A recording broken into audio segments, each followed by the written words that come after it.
Assalamualaikum warahmatullahi wabarakatuh. Selamat pagi anakku yang solih dan solihah. Gimana kabarnya hari ini? Semoga kita semuanya dalam keadaan sehat walafiat dan selalu dalam lindungan Allah Subhanahu wa taala. Amin amin ya rabbal alamin. Sebelum pelajaran agama dimulai, mari kita membaca doa akan belajar bersama-sama. Doa sebelum belajar. Bismillahirrahmanirrahim.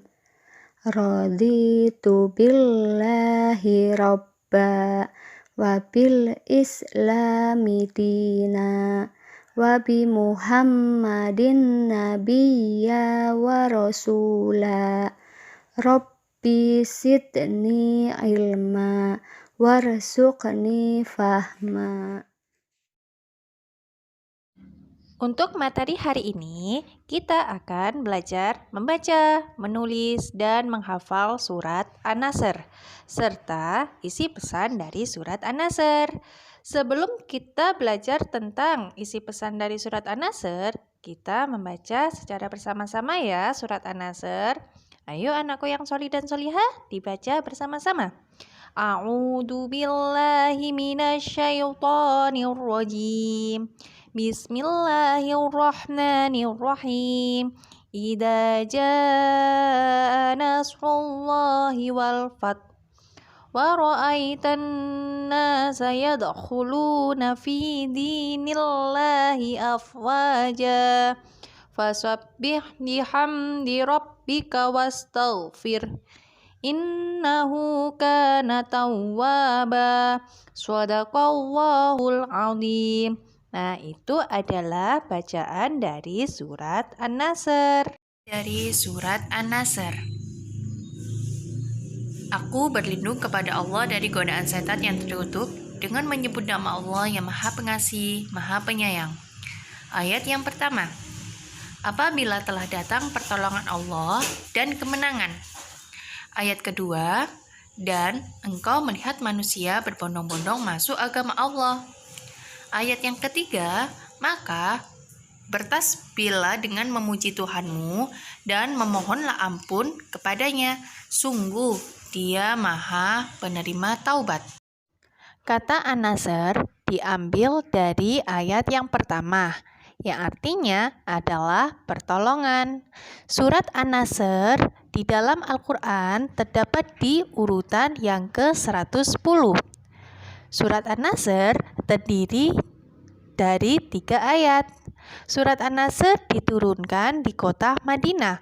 Oleh sebab itu, surat An-Nasr dinamakan dengan surat Madaniyah. Pokok-pokok dari surat An-Nasr. Ayat yang pertama, pertolongan Allah Subhanahu wa taala akan datang dan Islam memperoleh kemenangan.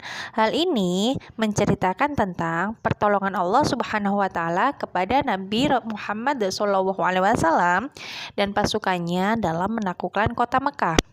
Peristiwa penaklukan kota Mekah disebut dengan Fathul Makkah. Pertolongan Allah Subhanahu wa taala pun datang dan umat Islam memperoleh kemenangan. Pokok yang kedua, perintah Allah kepada orang beriman agar bertasbih, memujinya, dan meminta ampun kepadanya dikala terjadi peristiwa yang menggembirakan. Yang ketiga, surat ini menunjukkan bahwa kemenangan umat Islam bukan karena usahanya sendiri, melainkan karena pertolongan Allah Subhanahu wa taala. Setelah turunnya ayat ini, Rasulullah memperbanyak berzikir dengan bacaan tasbih, tahmid, dan istighfar. Nah, kita sebagai umat muslim juga harus mencontoh dari sifat Rasulullah tersebut, yaitu dengan cara memperbanyak membaca bacaan tasbih, tahmid, dan istighfar. Apakah tahu anakku yang solih dan solihah bagaimana bunyi bacaan tasbih, tahmid, dan istighfar? Nah, simak ya. Untuk bacaan tasbih, bacaannya adalah Subhanallah. Tahmid atau Alhamdulillah bunyinya Alhamdulillah. Dan bunyi dari istighfar adalah Astaghfirullahaladzim. Nah, setelah mendengarkan penjelasan singkat dari Bu Lisa tadi, Anak-anak, sekarang waktunya mengirimkan tugas. Tugas yang pertama yaitu mengirimkan video siswa yang sedang membaca atau menghafalkan surat An-Nasr. Jadi di sini boleh pilih salah satu ya, boleh membaca atau menghafal. Dan tugas yang kedua yaitu mengerjakan soal di bawah ini. Selamat belajar ya anak-anakku semuanya. Nah, tugasnya itu tadi ditulis di buku tulis ya. Selamat belajar.